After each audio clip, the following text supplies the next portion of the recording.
शिपाई संवर्गातील रिक्त पदांपैकी कोतवालांसाठी राखीव असलेल्या कोट्यातील पदे नियुक्तीची प्रक्रिया तात्काळ घेण्यात यावी अशी मागणी चांदूर तहसील कार्यालयाचे कोतवाल रवींद्र भगवंतराव तायडे यांनी केली आहे।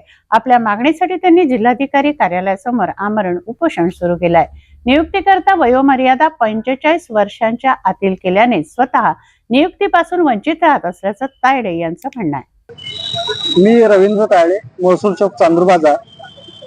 शिपाई संवर्ग कोट्यामध्ये 40% कोतवालातून जागा भरल्या जातात। त्या मागणीच्या अनुषंगाने 5 डिसेंबर 2024 ला जिल्हाधिकारी कार्यालय अमरावती येथे मी निवेदन दिले होते।